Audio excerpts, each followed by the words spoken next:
কি হলো? যা স্কুলে। মা, দেখো না, প্যাকেটটা খালি। খালি থাক, তুই ওটা ফেল। যা স্কুলে যা, ফেল।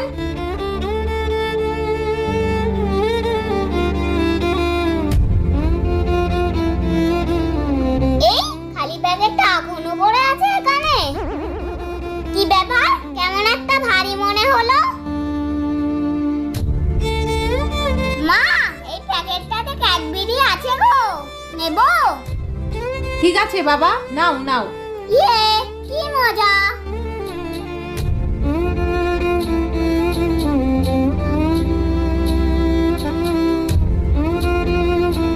আচমকা দেখে তুই খুশি হয়ে যাবি বলেই কিছুক্ষণ আগে আমিই ক্যাডবেরিটা ওখানে রেখে দিয়েছিলাম।